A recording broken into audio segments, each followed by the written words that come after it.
Hello दोस्तों, welcome to money stocks. तो इस वीडियो के अंदर हम लोग बात करने वाले हैं मल्टीपल स्टॉक्स के बारे में। तो चलिए सबसे पहले हम लोग डिस्कस करेंगे रिलायंस के बारे में।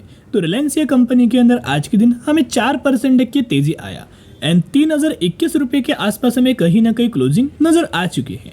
हमने रिसेंटली बहुत बार आपके साथ रिलायंस ये कंपनी के बारे में शेयर किया था कि कंपनी के अंदर बहुत जल्द हमें तेजी आ सकती है, क्योंकि ये बहुत समय हो चुका था। कंपनी एक राउंड नंबर के नीचे हमें कंसोलिडेट कर रहा था एंड राउंड नंबर क्या था, 3000 रुपीज़ का एक राउंड नंबर था। इसी के नीचे कंपनी लगातार क्या कर रहा था, कंसोलिडेट कर रहा था। जब भी कंपनी ऊपर जाता एक रेजिस्टेंस लेता, जब भी कंपनी के अंदर नीचे गिरावट होता तो कंपनी के अंदर एक सपोर्ट हमें लिया जाता। तो कहीं ना कहीं अगर आप ऑब्जर्व करेंगे, हमने पहले ही आपके साथ शेयर किया था कि अगर कोई कंपनी सपोर्ट रेजिस्टेंस लेता है रेजिस्टेंस लेवल के आसपास, राइट, तो वो कंपनी के अंदर ब्रेकआउट आने का चांसेस बहुत ज़्यादा होता है। तो रिसेंटली क्या हुआ ना, आज के दिन एक ब्रेकआउट हुआ। अभी बहुत सारे लोग बोलेंगे सर इनके पीछे का अपडेट क्या है। यहाँ अगर आप न्यूज़ देखोगे तो कोई ज़्यादा आपको न्यूज़ देखने को नहीं मिलेगा कि जिस वजह से तेज़ी आया है, राइट। ये सब कुछ टेक्निकल चार्ट के अंदर दोस्तों बना हुआ था। वो रीज़न भी मैंने आपके साथ पहले भी शेयर किया हुआ था कि बहुत जल्द कंपनी एक ब्रेकआउट कर सकता है एंड आज की तरह में रिसेंटली रिलायंस कंपनी के अंदर ब्रेकआउट हो चुका है। तो यहाँ मैंने रिलायंस का एक साल का चार्ट आपके सामने ओपन किया है। तो यहाँ अगर आप एक पॉइंट ऑब्जर्व करके चलेंगे तो यहाँ आप देख सकते हो कि 3000 रुपीज़ का एक राउंड नंबर है एंड इसके नीचे कंपनी क्या कर रहा था, कंसोलिडेट कर रहा था। आप देखिएगा इसके नीचे कंपनी क्या कर रहा था, कंसोलिडेट कर रहा था। जब भी कंपनी नीचे आता सपोर्ट लेता, जब भी कंपनी के अंदर ऊपर तेजी आता ऊपर से कंपनी रजिस्टेंस लेता, लेकिन फाइनली कंपनी अभी ऊपर बाहर निकल चुका है। तो जैसे ही कंपनी ने रेजिस्टेंस लेवल्स को क्रॉस किया, एक नया अपना 52 वीक हाई रजिस्टर किया, वैसे ब्रोकरेज फर्म के बड़े बड़े टारगेट्स आपको देखने को मिले। हमने पहले आपके साथ टारगेट शेयर किया था टेक्निकल चार्ट्स के अंदर। तो चलो अभी हम क्या करेंगे ना, जो ब्रोकरेज फर्म के द्वारा हमें टारगेट दिया गया है ना, उन टारगेट को ऑब्जर्व करते, उन टारगेट को देखते कि क्या क्या हमें टारगेट दिया।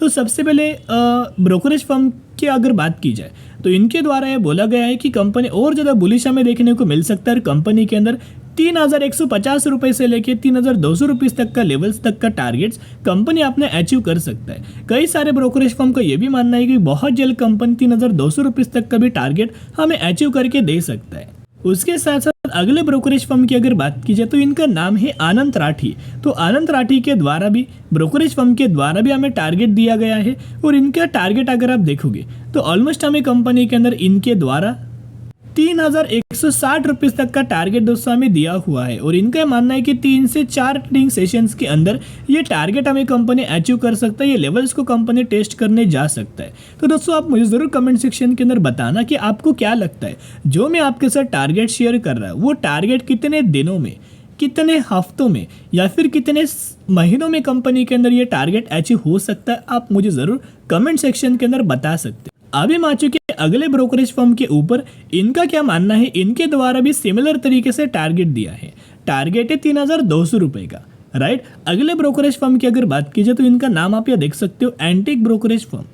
तो 3227 रुपीज़ तक का टारगेट हमें करंट बेसिस के ऊपर इनके द्वारा हमें दिया गया है। उसके साथ साथ एक और ब्रोकरेज फर्म का मानना है, जो कि ब्रोकरेज फर्म का नाम आप यहाँ देख सकते हैं, यूबीएस। तो इनके द्वारा भी टारगेट दिया गया है 3420 रुपये का।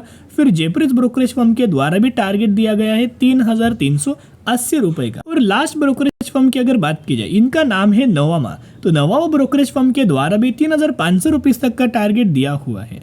तो कहीं ना कहीं अगर आप देखोगे जितने सारे ब्रोकरेज फर्म के द्वारा हमें टारगेट दिया गया है, ये टारगेट बहुत ज़्यादा पॉजिटिव है, राइट। और ये टारगेट आने से पहले, तेज़ी आने से पहले हमने भी आपके साथ टेक्निकल चार्ट के अंदर स्टडी करके शेयर किया था।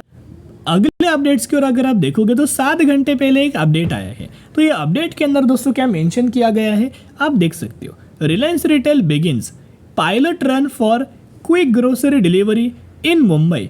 मुंबई के अंदर कंपनी ने क्या किया है, पायलट रन ग्रोसरी डिलीवरी के लिए एक बहुत अच्छा खासा टेक्निक लिया है, बहुत अच्छा खासा स्ट्रैटेजी लिया है। तो जिस वजह से होम डिलीवरी कंपनी कर पाएगा इनके ग्रोसरीज को, ग्रोसरीज के लिए, राइट। तो जिस वजह से कंपनी का जो रिटेल सेगमेंट का बिजनेस है वो भी बहुत अच्छा खासा आगे आने वाले फ्यूचर में ग्रो होगा। अभी क्या है ना, बहुत सारे लोग बोलेंगे कि सर न्यूज़ की वजह से तेजी आया, लेकिन सिर्फ ये एक खबर आया था, राइट। ये इतना भी बहुत अच्छा खासा खबर नहीं है कि आपको कंपनी के अंदर 4% तक का तेजी आएगा। इनफैक्ट रिलायंस जैसे कंपनी के अंदर हमें तेजी आएगा, लेकिन जो तेजी हमें नजर आया है ना, वो टेक्निकल चार्ट की वजह से है, कंपनी कंसोलिडेट कर रहा था उस वजह से है, एंड एज वेल एज एक और रीज़न है जिस वजह से तेज़ी आया है।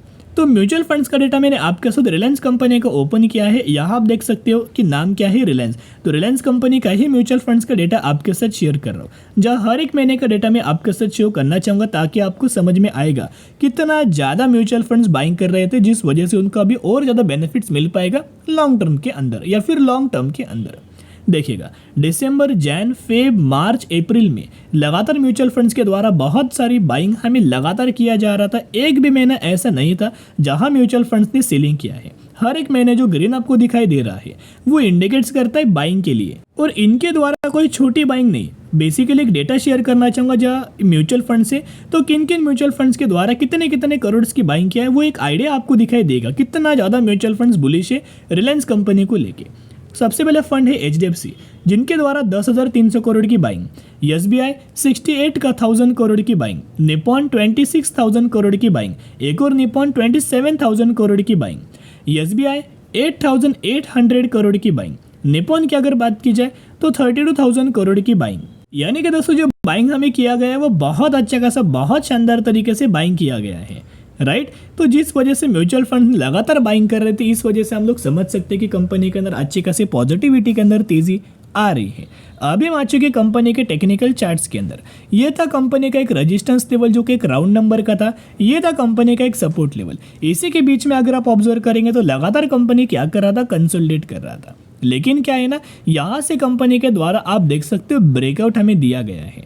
अभी बहुत ज़्यादा चांसेस है कि धीरे धीरे करके कंपनी के अंदर तेजी आएगा, अच्छी खासी रैली आएगा, एंड कंपनी का जो मैक्स हमें टारगेट दिया था ब्रोकरेज फर्म ने 3,500 रुपीज़ तक का टारगेट हमें दिया गया है। तो बायोनिक स्ट्रेटेजी जरूर अप्लाई करना, जैसे जैसे कंपनी गिरावट के अंदर मिले वैसे वैसे बाइंग करना। अभी हम बात करेंगे IEX के बारे में, जहां में IEX के अंदर आधे % तक की गिरावट हुआ, 178 रुपीज़ के आसपास हमें क्लोजिंग नजर आया हुआ है। बेसिकली IEX के अंदर कुछ पैरामीटर्स में आपके साथ शो करना चाहूँगा, जिस वजह से आपके अंदर भी पॉजिटिविटी आगे इंक्रीज होगा। एंड ब्रोकरेज फर्म के द्वारा भी जो हमें टारगेट दिया था रिसेंटली, वो टारगेट था 245 रुपीज़ का। ये ब्रोकरेज फर्म के द्वारा IEX कंपनी के अंदर टारगेट हमें दिया गया था, राइट। इनका मानना था ब्रोकरेज फर्म का कि फाइनेंशियल ईयर 2024 यानी कि दिसंबर 2024 तक ये कंपनी हमें 250 रुपीज़ तक का लेवल्स, 250 रुपीज़ तक का टारगेट हमें अचीव कर सकता है।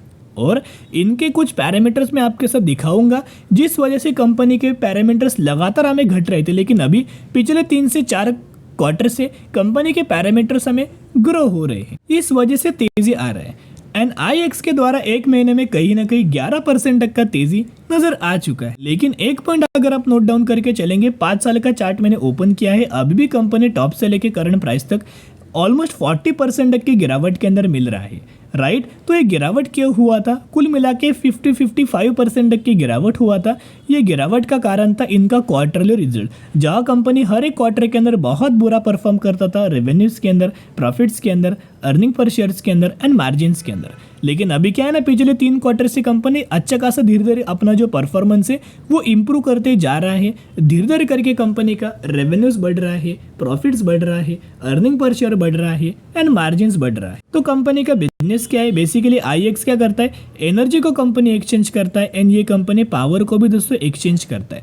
तो लॉन्ग रन के अंदर आपको पता है कि पावर का जो डिमांड है वो लगातार बढ़ने वाला है या फिर बढ़ रहा है। कई सारे स्टेट्स के अंदर, कई सारे सिटीज़ के अंदर अभी भी अगर आप देखोगे मानसून स्टार्ट हो चुके हैं, लेकिन फिर भी पावर का जो डिमांड है वो लगातार इंक्रीज हो रहा है। समर सीजन के अंदर दोस्तों पता होता है कि टेम्परेचर बहुत ज़्यादा होता है, जिस वजह से इलेक्ट्रिसिटी और पावर का जो डिमांड है वो बढ़ जाता है। लेकिन मानसून के अंदर देखोगे तो टेम्परेचर दोस्तों मीडियम लेवल के ऊपर होता है, लेकिन फिर भी अगर पावर का यूटिलाइजेशन डिमांड अगर बढ़ रहा है तो आप समझ जाना जितना फायदा पावर सेक्टर को मिलेगा उतना ही फायदा IEX को भी मिलेगा, क्योंकि ये कंपनी पावर को भी एक्सचेंज करता है। तो बिजनेस अगर आप कंपनी का देखोगे तो मैंने शेयर किया है। प्रॉफिट्स कंपनी का देखोगे तो 74 करोड़ से बढ़ के 83 करोड़, 83 करोड़ से बढ़ के 89 करोड़, 89 करोड़ से बढ़ के 95 करोड़, यानी कि कंपनी के अंदर हमें ग्रोथ नजर आ रही है। अभी क्या है ना, धीरे धीरे करके जरूर कंपनी के अंदर हमें तेजी नजर आ सकती है। तो जैसे जैसे कंपनी गिरावट के अंदर मिलेगा वैसे वैसे कंपनी को बायोनिक स्ट्रेटेजी अप्लाई करना एंड लॉन्ग टर्म के लिए होल्ड करना। अभी हम बात करने वाले वर्टोज एडवर्टाइजिंग लिमिटेड। 737 रुपीज़ पर ट्रेड कर रहा है एंड 900% तक का रिटर्न शेयर होल्डर्स को बना के दे चुका है। रिसेंटली कंपनी ने अनाउंसमेंट किया है 1:10 रेशियो के अंदर स्प्लिट, जिसके अंदर आपको 1 के बदले 10 शेयर मिलने वाले हैं। तो जरूर कंपनी के बारे में स्टडी एनालिसिस जरूर करना।